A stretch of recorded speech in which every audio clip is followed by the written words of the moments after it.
Bonjour à tous, j'espère que vous allez bien. Je suis ravie de vous retrouver sur ce nouvel épisode du podcast Good Vibe by Yas. Aujourd'hui, j'aimerais vous parler de mon aventure Audace Stories 2. Comme beaucoup le savent, via mes autres réseaux, j'ai participé à une soirée juste incroyable. Nous étions 12 conférencières, nous sommes chacune montées sur scène, partager notre parcours, parfois atypique, parfois très émouvant, avec beaucoup d'humour aussi pour certaines, et vraiment c'était une soirée très audacieuse. Donc j'avais envie de vous parler de cette soirée parce que d'une, c'est quelque chose que j'ai très envie de refaire, de mettre dans ma vie professionnelle aussi. Et je voulais vous raconter un petit peu comment ça s'est passé tout du long. Déjà, il faut savoir qu'il y a tout pile un an à peu près, en février 2024, Amélie Clairet, qui est photographe et aussi fondatrice du magazine Il était une fois dans l'Ouest, a créé cette soirée qui s'appelle Audace Story, qui permet justement d'avoir plusieurs nanas incroyables qui parlent de leur parcours, de leur business, de leur vie perso, de plein de choses, ou qui nous font découvrir leur passion, peu importe. Et j'y suis allée grâce à mon amie Sandra qui m'avait dit « Tiens, ça te dit de faire une soirée sympa comme ça sur Lyon ?» C'était à l'Antilles exactement, à ce moment-là. Et j'y suis allée en tant que spectatrice. J'ai adoré cette soirée, c'était très, très sympa, à la fois très touchant, très drôle, plein de good vibes comme je les aime, et puis reboostant, quoi, très inspirant. Et c'est vrai que je me suis dit, c'est vraiment un truc comme ça que j'ai envie de faire. Voilà, j'ai déjà depuis très longtemps, et je vais le dire là, parce que je pense que c'est important de vraiment aussi que je le mette, on va dire, dans la matière en le disant, mais je rêve de faire par la suite des conférences, type des talks avec TEDx, ouais, voilà, vous voyez l'ambiance un peu. J'ai envie de faire ça en fait, moi. Voilà. Et donc cette soirée, je trouvais très inspirante, et je me suis dit, j'adore le concept, franchement. J'aurais adoré être sur cette scène. Quelques mois plus tard, Sandra, mon amie, elle m'envoie la story d'Amélie en me disant « Tiens, regarde, il y a un formulaire d'inscription pour candidater, pour être dans la prochaine édition de Audace Stories. » Et en fait, j'hésite pas une seule seconde, je m'inscris direct, je remplis le formulaire. À ce moment-là, je ne savais pas exactement de quoi je voulais parler, mais je savais que j'avais du contenu, ne serait-ce que par mon chemin de vie déjà, depuis la naissance. Donc je me suis dit, je sais pas vraiment encore comment, quoi aborder, mais je sais que j'ai un message à faire passer. Et je veux absolument être sur cette scène. Donc je remplis le formulaire avec toute cette intention dedans. Les semaines passent, et puis un soir, je reçois un mail d'Amélie qui me confirme ma participation à la prochaine édition. J'étais tellement contente. Honnêtement, vous ne pouvez pas imaginer. Rien que la réception du mail qui me dit...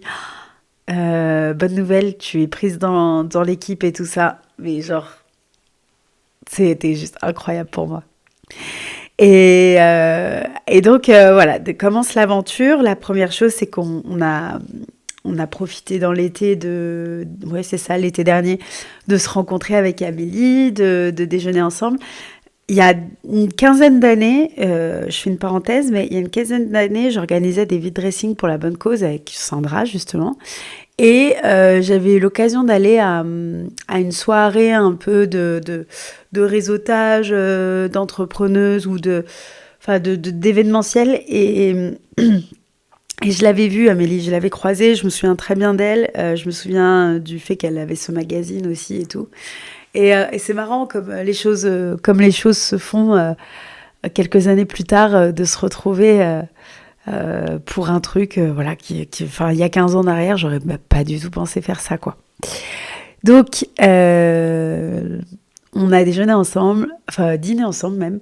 On a passé un super moment, ça a matché direct, vraiment. Je crois que ça c'était aussi, enfin je trouve que c'est ce qui est le plus important aussi. C'est, et j'imagine pour Amélie, c'est le cas, c'est de pas juste faire monter sur scène des femmes avec une histoire, mais c'est surtout qu'aussi ça match et que voilà, je pense que pour ça c'était aussi très important. Et puis, dans les mois qui suivent, on commence un petit peu à organiser les choses. Enfin, organiser. J'ai dit on, non. Amélie a organisé les choses. Mais voilà, les choses commencent à se préciser en tout cas. On est dans un groupe WhatsApp tout ensemble, ce qui permet de faire connaissance pour celles qui ne se connaissent pas. Et puis vient le temps justement bah ça y est, il est temps de commencer à écrire un peu sa conférence et tout ça. Amélie nous fait un super cadeau. Elle nous propose, pour celles qui le souhaitent, un accompagnement avec une coach en prise de parole qui est Laura Saint-Germain et qui a aussi été sur scène le soir de l'événement. Et j'ai trouvé ça déjà, c'est un cadeau vraiment magnifique parce que on a beau savoir dans l'ensemble s'exprimer à l'oral, on a beau savoir de quoi on veut parler, parfois on va manquer quand même de structure, on pourrait vite s'éparpiller, on pourrait vite oublier le sens et surtout le pourquoi et le qu'est-ce qu'on veut faire ressentir au public. Donc justement, c'était très intéressant d'avoir cet accompagnement. Donc j'ai eu avec Laura quelques semaines avant, peut-être un mois avant. J'ai trouvé ça très chouette parce que ça permettait de se poser les bonnes questions sur ce que je voulais transmettre. Je lui ai donné plein d'informations en vrac et elle m'a permis aussi de voir que l'idée c'était pas de tout dire, mais c'était de se servir de certains éléments pour aller vers là où je voulais amener le public. Donc très intéressant. Et à partir de là, ça m'a permis ensuite, avec son débrief de tout ça, de tout ce qu'on s'était dit, de commencer à poser les bases de ma présentation. Il y avait 2 challenges pour moi. Il y avait, alors pour toutes, on avait le challenge du temps, on était timé, parce que l'idée c'est quand même que les gens restent éveillés et que ça dure pas, que ça finisse pas non plus trop tard, vu qu'on est déjà nombreuses en intervenantes. Donc, on avait entre 8, 10, grand max 12 minutes. Moi, je m'étais dit 8 minutes. Je préfère 8 minutes, comme ça, si je dépasse un petit peu, ça fera peut-être entre 9, 10 minutes. Mais voilà, donc j'ai aussi fait en sorte que ça rentre dans les temps. Et puis, mon deuxième challenge, c'était parce que je passais la dernière. Il y avait une raison à ça. Je pense que pour la plupart, vous avez dû voir les stories sur les réseaux, mais nous avons fait danser le public sur du Bollywood, puisque ça, c'est quand même mon plaisir, ma vraie passion à côté. Donc en fait, c'est aussi pour ça que je suis passée à la fin, c'était pour pouvoir faire cette transition avec la danse à la fin. Donc très challengeant aussi de passer à la fin d'une conférence où le public peut commencer à sentir que voilà, ils ont envie de se lever, que c'est tard et tout ça. Donc l'attention n'est pas forcément toujours là. Donc c'était très challengeant. Et en fait, le jour J, mais j'en parlerai peut-être plus tôt après, mais au final ça s'est pas ressenti justement, le fait que peut-être les gens commençaient peut-être à fatiguer et tout ça. Mais bref, je vous en parlerai après. Donc, je commence à préparer un peu mon texte et tout ça. Je commence à l'écrire. En l'écrivant, je pars vraiment de comme ça vient dans ma tête, comme si je me voyais. En fait, je visualisais beaucoup. Je pense que c'est aussi ce qui m'a aidée, c'est que je visualisais beaucoup le fait d'être sur la scène et de me tenir face au public, de dire certaines phrases, certains silences aussi, enfin voilà. Et donc j'ai écrit ça au fur et à mesure. Et puis après, honnêtement, je crois que j'ai dû me mettre vraiment vraiment à réviser, à lire, à écouter mon texte et tout, une semaine avant, 10 jours avant, grand max. Dans tous les cas, je ne voyais pas faire avant. Je pense qu'aussi, il y a le fait que je ne réalisais pas aussi que ça allait arriver. Mais vraiment, je me suis mise dedans, voilà, je dirais une semaine avant. Donc l'idée, c'est que j'ai écrit mon texte, je l'ai lu plein de fois pour voir déjà si je rentrais bien dans les temps.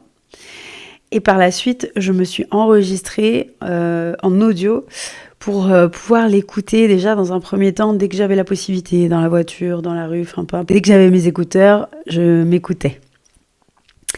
Et c'est pas le truc le plus sympa, c'est comme si là j'enregistrais mes podcasts et qu'après je les écoutais comme si j'écoutais un autre podcast. Non, je suis pas c'est pas le truc le plus sympa.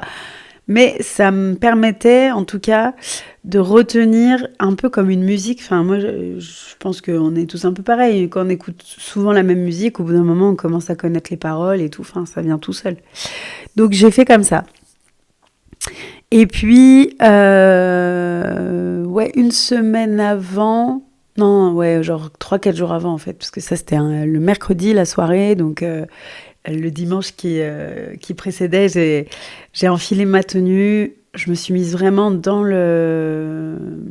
ce rôle en fait aussi, hein, dans ce costume-là pour aller sur scène, pour justement répéter et répéter. J'avais mes fiches encore devant moi, je les regardais encore par moments, j'hésitais encore sur certaines phrases où je butais un peu. Alors, en parlant d'hésitation, je suis assez contente de ça, c'est que à partir du moment que j'ai écrit mon texte et que je l'ai enregistré et que j'écoutais et que j'étais satisfaite de ça, j'ai à aucun moment eu envie de changer, vraiment. C'est-à-dire que je me suis pas dit genre non mais en fait ça va pas, oh là là mais c'est hors sujet ou enfin peu importe, mais non, je me suis pas dit ça. Donc déjà j'étais contente de ça, c'est que j'étais totalement alignée avec mon texte, avec ce que je voulais transmettre. Donc voilà, les jours commencent à arriver, on se rapproche de la date et et là le mardi je commence à être enrhumée. Mais alors un rhume. Le rhume c'est pas que j'ai le nez qui coule, c'est que j'ai le nez bouché. Déjà que de base, j'ai plutôt une voix, comment on dit, un peu par le nez, quoi, un peu de canard.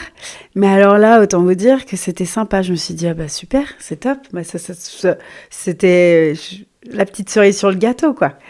Donc, ok, je commence à être enrhumée, pas de souci. Et au-delà d'avoir le nez qui était bouché, c'est que j'arrêtais pas d'éternuer. Donc je sais qu'il y a un peu les pollens aussi qui commencent en ce moment.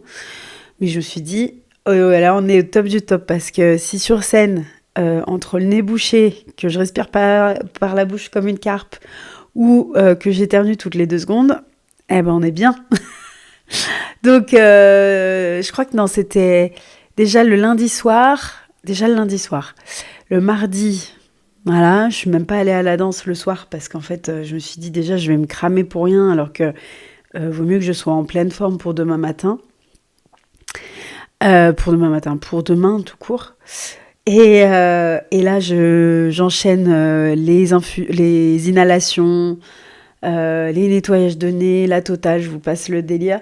De plus, je jeûne en ce moment, donc puisque c'est la période du Ramadan, donc je pouvais pas me dire de prendre un Doliprane dans la journée ou machin, enfin, ou de faire une infusion et tout. Mais bon, en vrai, je me suis dit tranquille, il y a pas, ça sert à rien de me stresser, paniquer pour ça, ça le fera. Et puis, honnêtement, au mieux, je peux avoir une jolie voix très sexy avec mon rhume.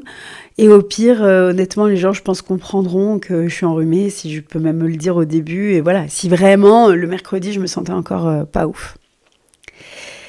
Et Et donc voilà, je fais tout ce qu'il faut, en tout cas, tout ce qui est en mon pouvoir pour que ce nez se débouche, se nettoie et que j'arrête d'éternuer surtout. Donc le mercredi, le matin, je travaillais, j'étais encore assez dans le déni de ce qui allait se passer le soir. Et l'après-midi, on avait rendez-vous à 14h à la salle. Cette fois-ci, donc c'était l'Atrium de Tassin qui peut contenir jusqu'à 500 places. Et... Et là, quand on arrive, et ben là, en fait, on réalise. On commence à voir la grande scène, on voit les gradins. Et là, on se dit, ça y est, on y est. Voilà, voilà. Et d'un coup, je dis on parce qu'on se l'est toutes dit ensemble, un peu en mode, mais qu'est-ce qu'on fout là, en fait? Pourquoi on a voulu faire ça? Alors qu'en fait, franchement, c'est l'expérience la plus, enfin, incroyable et de mon début d'année. Enfin bon, bref. Donc, je vois qu'au niveau du nez, ça se gère, c'est pas trop mal, très peu d'éternuement et tout. Ça va le faire. Je révise un peu, mais en vrai, j'arrive pas à réviser. J'avais fait, comme Amélie nous avait prévu des petites fiches Bristol avec le logo de la soirée. Je trouvais ça très chouette, ça faisait très pro. On pouvait noter dessus soit quelque chose, quelques mots qu'on avait besoin ou coller ses propres fiches. Et moi, je m'étais préparé des petites fiches avec le début de mes phrases, avec en plus des couleurs, parce que voilà, le côté visuel est pour moi, je pense, plus pratique. Et en effet, je les ai collés sur ces fiches et ça me rassurait, je pense, de les avoir. Parce qu'en soi, mes paragraphes, je les connaissais très bien. Mais parfois, c'était plus l'ordre. Donc, au moins, si j'avais besoin, je savais que je pouvais regarder la prochaine phrase, enfin, le prochain paragraphe. Voilà. Bon, c'était des moyens techniques pour moi, en tout cas, de me rassurer, d'avoir sous les yeux ce qu'il me fallait.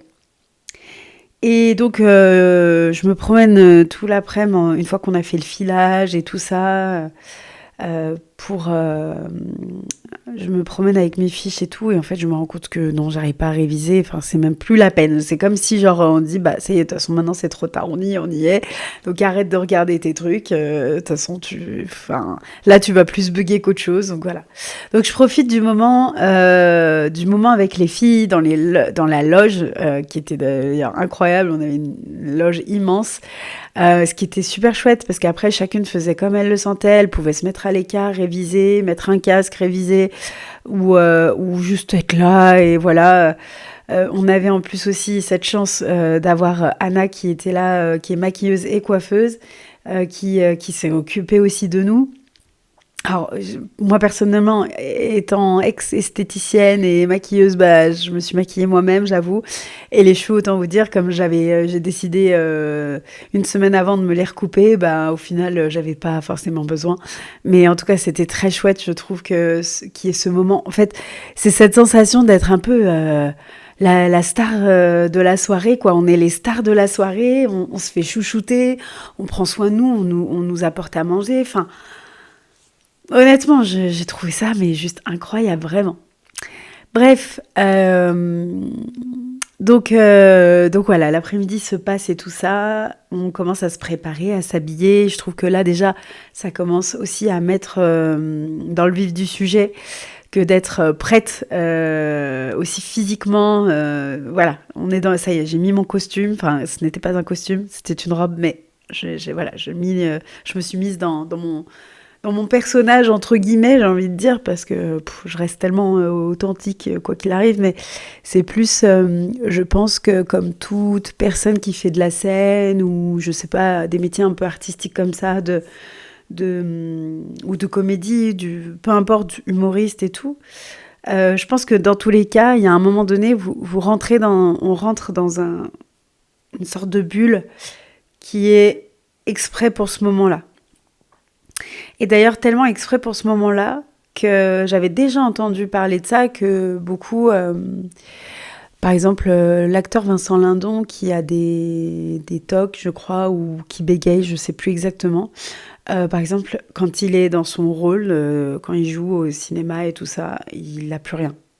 Il n'y a plus rien qui se passe. Parce que c'est plus lui, c'est plus Vincent, il est dans son personnage. Je prends un exemple qui est très parleur aussi pour moi, c'est Grégory Le Marchal aussi. Quand il montait sur scène et qu'il chantait, et pourtant, on ne peut pas dire qu'il chantait des chansons toutes douces, enfin, il y allait, il envoyait du coffre, eh bien, il toussait pas. Il toussait pas une seule seconde. Il n'était pas essoufflé ou machin. Par contre, il retournait en loge et là, généralement, il pouvait faire une séance de kiné et avoir besoin d'expectorer et tout ça. Donc, il y avait vraiment ce truc-là aussi, c'est que je fais la parenthèse liée à mon rhume, c'est que je n'ai pas eu une seule sensation de nez bouché ni d'avoir envie d'éternuer une seule seconde sur scène. Du moment où j'ai mis le pied sur la scène, ça n'a plus existé. Et ça, j'ai trouvé ça ouf parce que c'est pas moi qui me suis dit vas-y, tu contrôles et tout ça. C'est comme si inconsciemment, enfin non, consciemment, mais j'en étais pas consciente sur le moment parce que j'étais dans mon truc. Et en fait, c'est comme si ça n'existait plus. Donc je trouve ça mais incroyable en fait. Et je suis contente parce que, alors, si ça avait été le cas, et ben c'est pas grave en fait, ça fait partie de la vie, je suis humaine, enfin. Mais en fait, ça m'a permis d'avoir quelque chose de fluide, quelque chose de puissant comme je voulais, sans être dérangée par des petites choses parasitaires comme celle-ci. Donc, la soirée commence et tout au long de la soirée, ce que je remarque dans le public et avec les filles qui sont sur scène et que je trouve vraiment très très chouette, c'est qu'il y a une vraie cohésion et qu'il y a des échanges. C'est-à-dire que le public n'est pas juste là pour regarder un show ou des nanas sur scène, ils sont vraiment là aussi pour participer. Et ça, je trouve ça très bien, surtout dans un contenu de soirée qui est assez long. Donc ça, je pense que c'est aussi ça qui a fait tenir les gens en haleine tout le long, ils ont eu des moments où ils ont vraiment rigolé bien comme il faut. On avait deux, trois nanas incroyables sur ça. Alors on avait une humoriste, on avait même deux humoristes, mais une qui ne l'est pas et qui pourrait très bien le faire. Bon bref, mais voilà. Donc vraiment, c'était très chouette de voir ça. Et comme j'étais la dernière, justement, c'était un peu le truc que j'observais aussi en me disant comment se sent le public là, juste à une dernière intervention avant la fin. Et donc c'était très chouette pour ça. Et là arrive donc mon moment. Je suis dans les coulisses, enfin derrière le rideau. Je vois passer Caroline Croce, qui était l'intervenante juste avant moi. Et je regarde un peu ce qu'elle fait sur scène, mais finalement, je regarde pas tant que ça. Je suis dans ma bulle. Je suis à la fois pas stressée, mais stressée quand même. Enfin, c'est très bizarre à expliquer, mais pour tout vous dire, vraie confidence, j'étais surtout dans le fait de me connecter à plus grand que moi. Et à demander demander à Dieu de juste être là, en fait, de me faciliter la parole, de faciliter mon message, et surtout que celui ou celle qui a besoin d'entendre ce que j'ai à dire, qu'il le prenne en plein cœur. C'était ma seule intention, en fait. Et je regardais plus pas mes fiches et tout, rien, c'est bon, c'était fini, c'était plus le moment. C'était juste de me centrer sur ce qui était cette connexion à plus grand et cette confiance en fait au fait que les choses, elles se dérouleront comme elles doivent se dérouler. Donc arrive ce moment où je rentre sur scène, sur du Beyoncé. Ah, ça c'était très chouette aussi qu'on ait des petites entrées de scène comme ça sur la musique de Beyoncé. Et c'est parti. C'est parti pour 8-10 minutes d'intervention. 8-10 minutes où je parle à cœur ouvert, parce que ça aussi, c'était très challengeant, c'était de parler de soi, en fait. Si j'interviens pour parler de mon métier, d'outils, de méthodes, de choses comme ça, Oui, ça demande de la structure, ça demande d'être clair dans nos propos. Mais là, je parlais de moi. Je parlais du fait qu'à l'âge de 7 mois, on m'a dit que j'allais pas vivre très longtemps. J'ai parlé du fait que j'aurais pu subir, mais qu'en fait j'ai fait le choix de vivre en fait les choses à fond et de vivre plusieurs vies dans cette vie, puisque j'ai fait plusieurs métiers de mes 38 ans. C'est aussi d'apprendre de mieux en mieux à se connaître. Et c'est ce qui me permet aujourd'hui d'accompagner beaucoup de femmes à en faire de même. Et ensuite à passer à l'action dans leur vie aussi. Et c'est tous ces messages-là que j'avais envie. C'était, pour moi, la chose la plus importante, c'était que chaque personne puisse se dire « Ouais, en fait, ça vaut la peine que je crée une relation sympa et extraordinaire avec moi-même. Et surtout que je passe à l'action. » Donc, je suis contente. Je suis réellement très contente parce que cette soirée, elle était magique, j'étais remplie de fierté d'avoir fait ça. Et ce qui m'a encore plus touchée forcément, c'est que mes proches étaient là, ma famille était là, mes amis proches étaient là. Des amis que je me suis faites là ces derniers temps aussi dans certains groupes de réseau et tout ça, qui étaient là aussi et qui m'ont soutenue. Et même les personnes qui ne pouvaient pas être là m'ont soutenue d'une force, mais genre improbable. Enfin, vraiment, genre, je pouvais pas espérer mieux. Et surtout, c'est de voir après tout l'amour, tous les messages, même juste à la fin de la soirée, il y avait une petite partie cocktail où les gens restaient encore un peu et toutes ces personnes que je connais pas et qui sont venues me voir, me féliciter, me dire waouh, mais tu rayonnes, enfin merci pour ton message, ça m'a émue, tout ça. Pour moi, la mission, elle était accomplie. Et c'était vraiment ce que j'avais envie de transmettre, mais vous ne savez pas à quel point c'est ça qui m'anime vraiment, c'est-à-dire que oui, j'ai envie d'accompagner et continuer à accompagner au maximum des femmes qui sont prêtes à réinventer leur vie, à revoir leur quotidien pour se sentir beaucoup plus alignées, pour se retrouver et tout ça.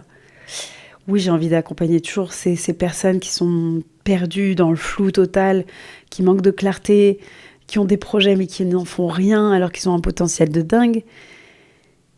Mais j'ai aussi envie de transmettre dans un spectre plus large tous ces messages que j'ai au fond de moi.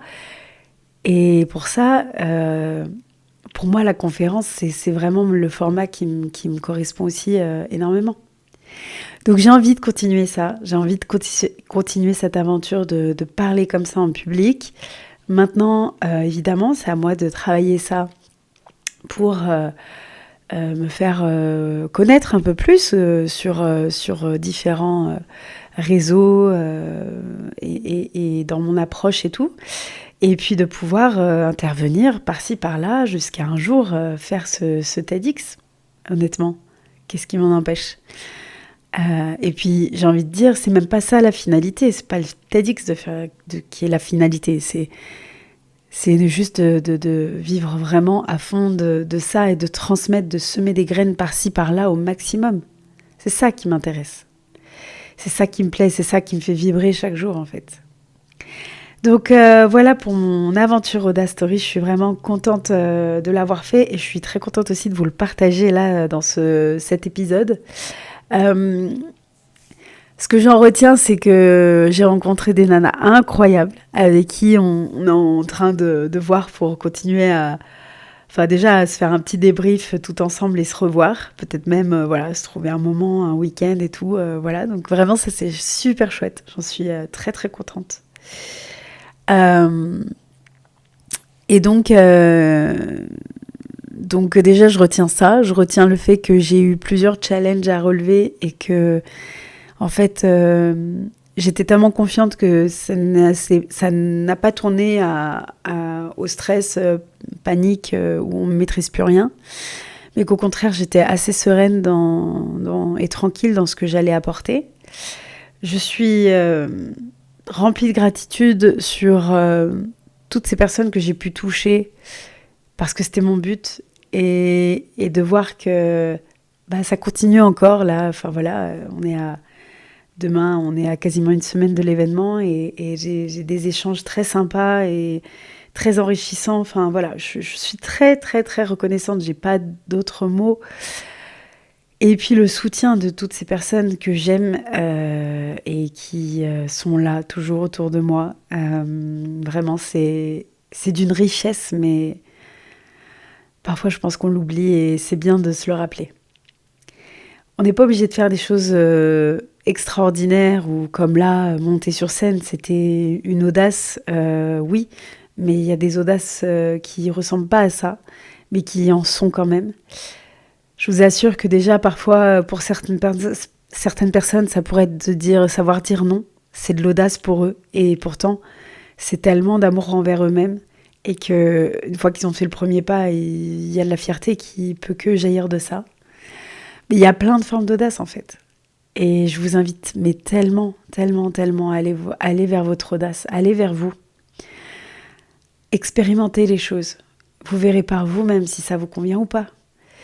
C'est ça ce que je veux vous transmettre aujourd'hui. Moi, j'ai eu cette audace, c'était d'aller vers un de mes rêves que je compte continuer à concrétiser. Mais vous, justement, demandez-vous quelle est votre audace aujourd'hui. Qu'est-ce que vous aimeriez faire que vous n'osez pas encore? C'est tout pour moi pour aujourd'hui. N'hésitez pas à commenter, à me faire des retours. Je serais ravie d'échanger avec vous. Je vous souhaite une belle journée et à très bientôt.